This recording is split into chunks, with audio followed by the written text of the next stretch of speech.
Plus un secret cherche à rester dans l'ombre, plus il finit par attirer la lumière. Pendant des mois, Karine Le Marchand a esquivé les questions, refermé les portes, protégé son silence. Mais cette fois, quelques mots ont suffi à bouleverser la presse française. C'est mon nouvel amour. Après les blessures, les ruptures et les tempêtes médiatiques, le cœur de l'animatrice aurait-il enfin trouvé un refuge? Karine Le Marchand fait partie de ces visages que le public croit connaître depuis toujours. Depuis des années, elle accompagne les soirées françaises, un sourire franc, une parole directe, une écoute qui ne cherche jamais à dominer, mais à comprendre. Elle sait poser les bonnes questions, attendre les silences, accueillir les maladresses. C'est peut-être pour cela qu'on l'aime. Elle donne le sentiment de voir les autres sans les juger.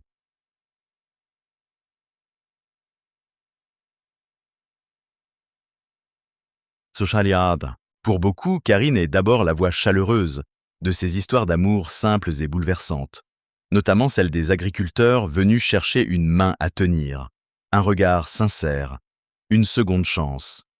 Elle a vu naître des couples, des espoirs, des larmes, des départs.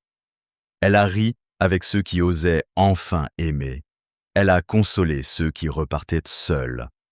Mais au milieu de toutes ces confidences, une question revenait, presque en silence. Et elle, Karine, qui prend soin de son cœur. Car derrière l'animatrice solaire, il y a toujours eu une femme beaucoup plus secrète qu'on ne l'imagine. Une femme qui parle d'amour avec aisance, mais qui protège farouchement le sien. Depuis ses débuts, Karine Le Marchand a dû construire sa place, sans héritage évident, sans raccourci, avec cette détermination tranquille des personnes qui savent que rien ne leur sera donné. Elle s'est imposée par le travail, par le ton, par une présence immédiatement reconnaissable. Son succès est devenu immense. Elle a gagné une place centrale dans le paysage audiovisuel français, jusqu'à devenir l'une des animatrices les plus influentes du pays. Mais la lumière a toujours son revers. Plus le public vous aime, plus il veut savoir. Chaque sourire devient un indice, chaque absence devient une question, chaque silence devient une histoire. Et Karine, qui connaît la puissance des médias, a souvent préféré fermer la porte de son intimité. C'est pourquoi les rumeurs autour d'un nouvel amour ont très vite pris une dimension particulière.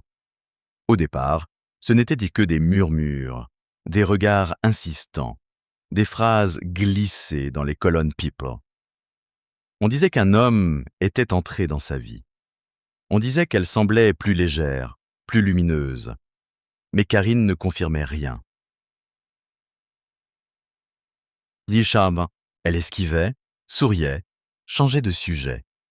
Elle qui avait déjà connu les blessures publiques, savait qu'un amour exposé trop tôt peut devenir une proie facile. Puis, soudain, elle a cessé de nier. Quelques mots seulement. C'est mon nouvel amour. Rien de théâtral, rien de calculé. Mais dans sa bouche, cette phrase avait le poids d'un événement. Car Karine ne confie pas son cœur à la presse par hasard. Si elle a accepté de reconnaître l'existence de cet homme, c'est peut-être que cette relation a franchi un seuil invisible. Peut-être qu'après tant de prudence, elle a senti qu'elle pouvait enfin respirer. Alors une question demeure. Derrière le sourire que la France connaît si bien, un cœur longtemps blessé serait-il en train de retrouver la paix? Pour comprendre l'émotion provoquée par cette phrase, il faut revenir en arrière. Avant ce nouvel homme dont l'identité reste protégée, Karine Le Marchand a connu des histoires très observées. Avec elle, l'amour n'a jamais été seulement une affaire privée. Il est parfois devenu un sujet public, commenté, grossi par les regards extérieurs. Et quand une femme a déjà vu son cœur discuté comme un feuilleton, on comprend pourquoi elle avance avec prudence. En 2005, Karine vit une relation avec le chanteur Passy, figure du rap français.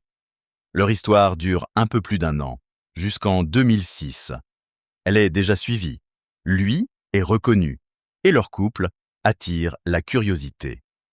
Mais que sait-on vraiment d'un amour observé de loin? Quelques apparitions, quelques confidences, puis une séparation. Le public retient des dates, des noms, des images. Eux seuls gardent le reste. Les moments heureux, les incompréhensions, les adieux que personne ne voit. Vient ensuite l'histoire la plus marquante, celle avec Liliane Thuram.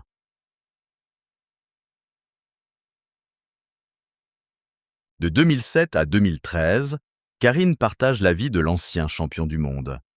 6 années, ce n'est pas une parenthèse, c'est une partie de vie. Longtemps, leur couple semble incarner la réussite.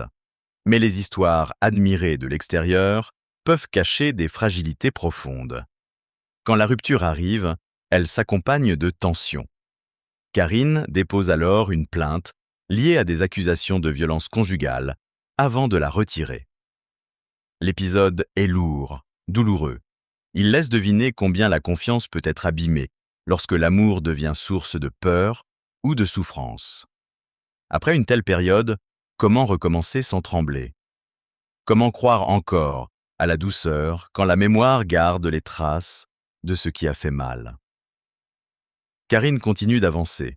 Elle travaille, sourit, plaisante, tient son rôle. Mais le cœur, lui, apprend. Il devient plus vigilant. Il distingue mieux l'élan du danger, la passion de la dépendance. Plus tard, elle le dira avec clarté.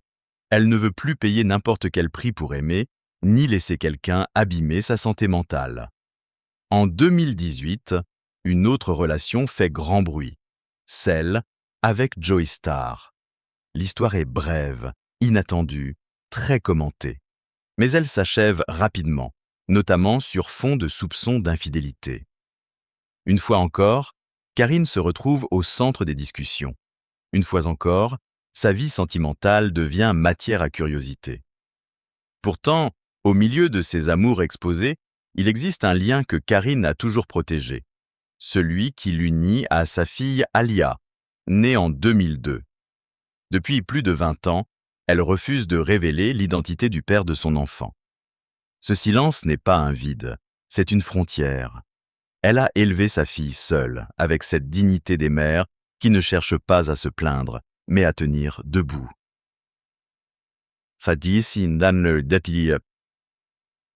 Et c'est peut-être là que l'on comprend le mieux Karine, une femme libre, solide, mais jamais insensible, qui choisit désormais la paix avant le vertige. Il y a des carrières qui se construisent dans le bassalade, dans le bruit. Celle de Karine Le Marchand s'est imposée autrement, par la présence, par la constance, par cette façon rare de rendre les autres importants. Peu à peu, elle n'a plus seulement été une animatrice parmi d'autres. Elle est devenue une voix, un visage, une confidente nationale. Dans les foyers français, on l'attendait comme on attend quelqu'un de familier, quelqu'un qui entre sans déranger, qui s'installe dans le salon et qui raconte des vies avec pudeur. Son nom reste profondément lié à ses programmes où l'amour n'est pas un décor, mais une quête. Elle accompagne des hommes et des femmes, souvent simples, parfois maladroits, toujours sincères, dans leur désir d'aimer et d'être aimés.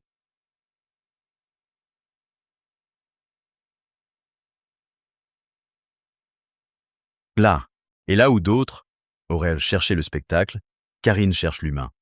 Elle observe une main qui tremble, un regard qui fuit, une phrase qui se casse. Elle sait quand rire pour alléger, quand se taire pour laisser respirer, quand poser la question qui ouvre enfin une porte. C'est ce talent-là qui l'a rendue si populaire. Pas seulement son humour, pas seulement sa beauté, pas seulement son franc-parler, mais cette capacité à transformer une émission de télévision en moment de vérité. Sous sa conduite, des célibataires ont osé sortir de leur solitude. Des agriculteurs, souvent éloignés des codes de la séduction moderne, ont trouvé un espace où leur timidité pouvait devenir touchante, où leur pudeur pouvait devenir force. Karine, elle, se tenait là, à mi-chemin, entre la grande sœur, l'amie et la narratrice. Au fil des années, son influence grandit. Elle devient l'une des figures féminines les plus puissantes du paysage audiovisuel français, régulièrement citée parmi les animatrices les plus appréciées. Sa parole compte. Son style divise parfois, mais ne laisse jamais indifférent. Elle n'a jamais cherché à devenir une image lisse. Elle préfère être vraie, quitte à déranger. Dans un univers où les sourires peuvent être fabriqués, elle garde une spontanéité presque désarmante. Et le public, lui, reconnaît cette vérité. Mais cette réussite ne tient pas seulement à la télévision. Karine Le Marchand s'est aussi affirmée comme une femme engagée, attentive aux débats de société, prête à prendre position, même lorsque le sujet est sensible. Elle parle, parfois fort, parfois frontalement, parce qu'elle estime que la notoriété n'a de valeur que si elle permet aussi de soutenir, d'alerter, de défendre. À côté des plateaux, elle participe à des actions solidaires, à des projets collectifs, à des causes qui rappellent que la célébrité peut aussi servir autre chose qu'elle-même. Et pourtant, plus Karine brille, plus une question devient troublante. Comment une femme qui aide tant d'inconnus à trouver l'amour peut-elle, elle, rester si silencieuse sur sa propre vie sentimentale? Comment celle qui écoute les cœurs des autres protège-t-elle le sien avec autant de force? Ce contraste fascine. Il rend son personnage plus humain encore. Car derrière le succès, derrière les audiences, derrière les compliments, il y a une femme qui a compris que la lumière réchauffe, oui, mais qu'elle peut aussi brûler. Alors elle avance, souriante, droite, populaire, tout en gardant quelque part une part d'ombre que personne n'a le droit de traverser sans permission.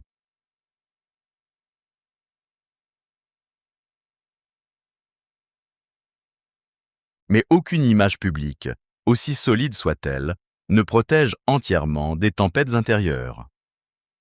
Karine Le Marchand a beau incarner la réussite, la liberté et la force, elle n'a jamais prétendu être invincible.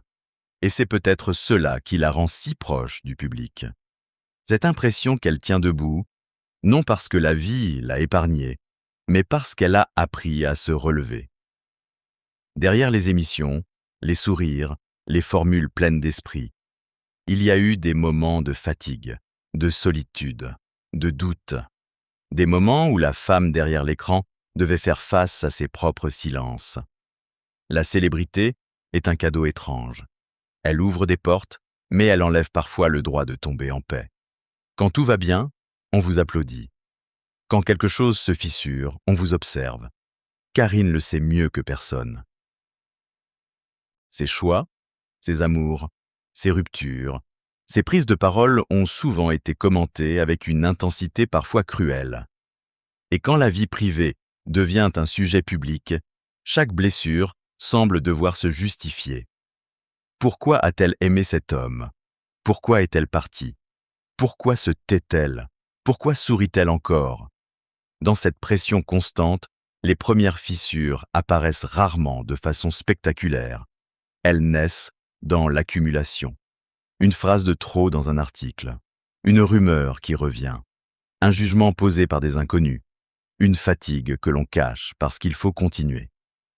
Karine a souvent parlé, avec pudeur, de ces périodes où le mental vacille, où la notoriété pèse, où l'on comprend que le succès ne remplace ni la paix, ni la sécurité affective. On peut être aimé par des millions de téléspectateurs et se sentir, certains soirs, profondément seul. Dans sa vie intime, les blessures ont laissé des traces visibles et invisibles. Sa rupture avec Liliane Thuram, après 6 ans de relation, a été l'un de ces moments où l'histoire personnelle devient affaire médiatique. La plainte déposée puis retirée, les accusations, les discussions publiques, tout cela a enfermé une douleur privée dans un bruit collectif. Or, certaines épreuves demandent du silence pour être traversées. Mais Karine, elle, a dû continuer sous le regard des autres, continuer à travailler, continuer à apparaître, continuer à prouver qu'elle n'était pas seulement une femme blessée. Puis d'autres désillusions sont venues rappeler que l'amour, lorsqu'il n'est pas choisi avec soin, peut devenir une source d'épuisement. Après l'histoire brève et très commentée avec Joey Starr, marquée par des soupçons d'infidélité, Karine semble avoir tiré une conclusion claire. Elle ne voulait plus d'un amour qui dérange son équilibre. Plus d'un amour qui fait douter de soi. Plus d'un amour qui oblige à négocier sa dignité, sa paix, sa santé mentale. C'est là que le portrait se transforme. Karine n'est plus seulement la femme forte que l'on admire à la télévision. Elle devient aussi l'image d'une femme qui a compris, parfois dans la douleur, que la vraie victoire n'est pas d'être aimée à tout prix. La vraie victoire, c'est de ne plus se perdre pour être aimé. Et peut-être que ce sont justement ces fissures, ces chutes et ces nuits difficiles qui expliquent la Karine d'aujourd'hui. Plus prudente, plus lucide, plus exigeante.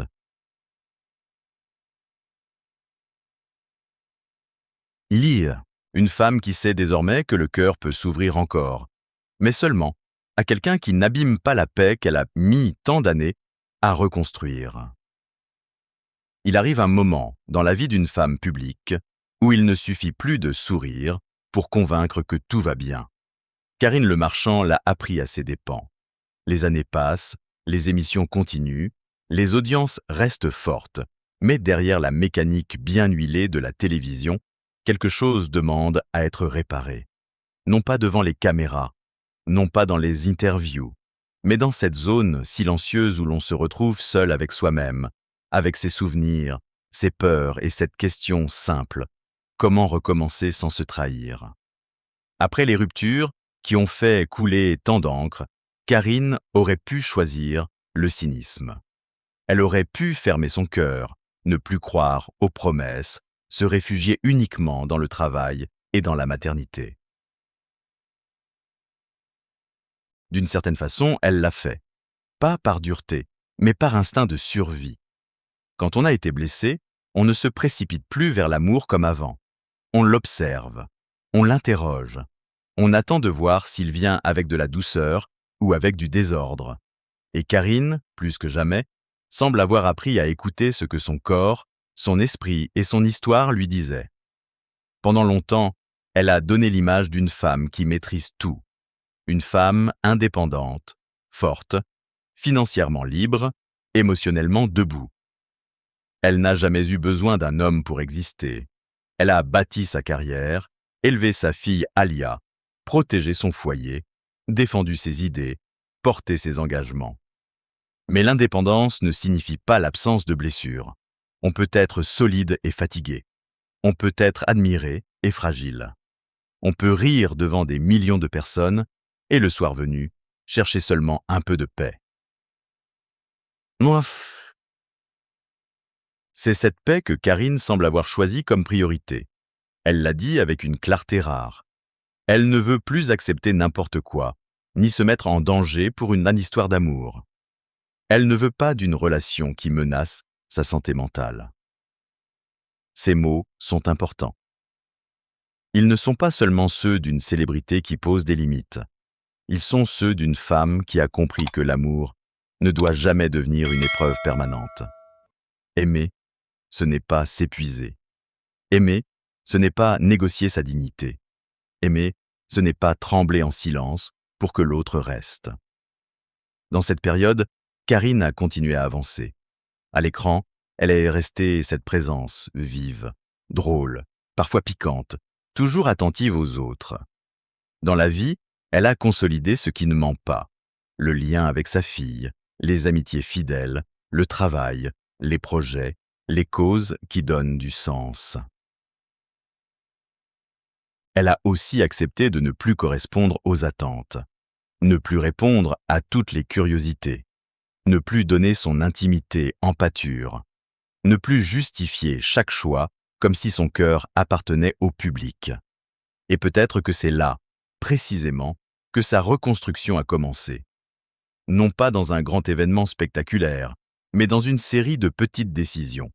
Dire non, se protéger, choisir le calme, refuser les relations qui abîment, préférer la solitude saine à une présence toxique, reprendre le contrôle de son récit.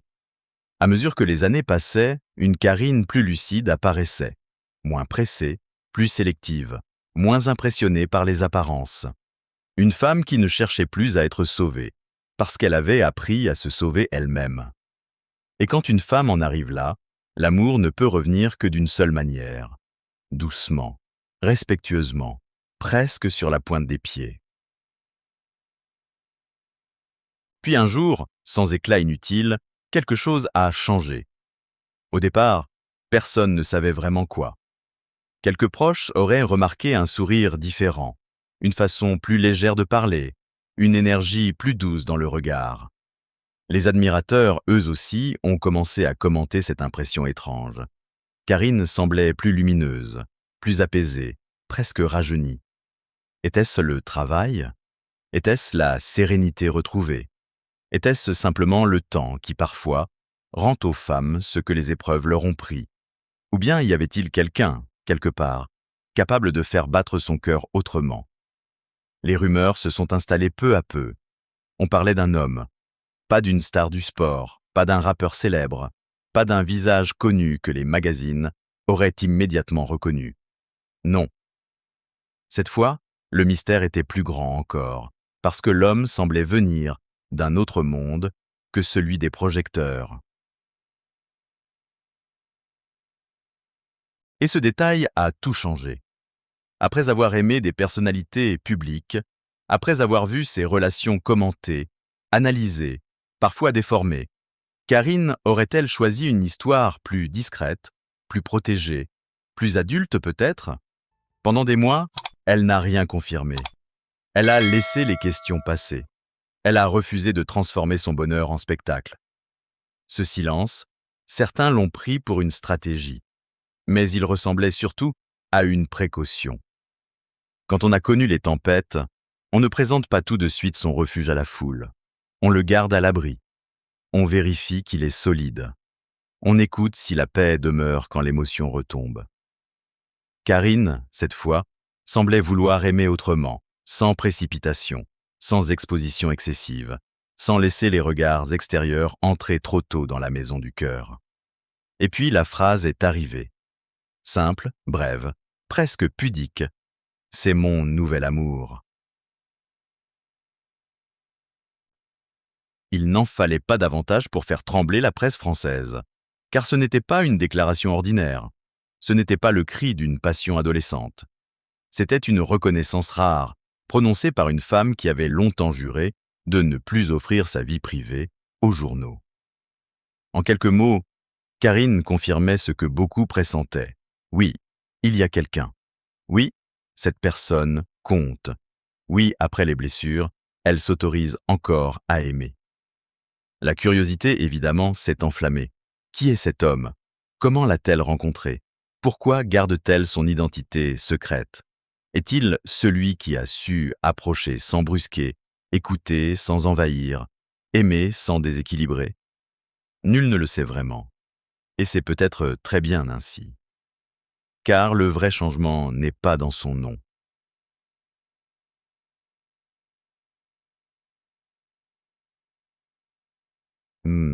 Le vrai changement est dans le visage de Karine, dans cette impression de calme retrouvé, dans cette façon de dire qu'elle est heureuse et satisfaite de sa vie.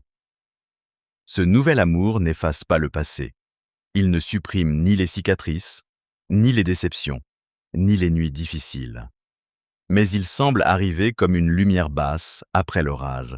Cette lumière qui ne brûle pas, qui n'éblouit pas, mais qui réchauffe. Pour Karine Le Marchand, ce n'est peut-être pas seulement une histoire sentimentale. C'est le signe qu'une femme peut traverser les ruptures, les accusations, les regards, les désillusions, et garder malgré tout une place intacte pour la tendresse. Une place plus exigeante, plus protégée, plus consciente. Mais une place vivante,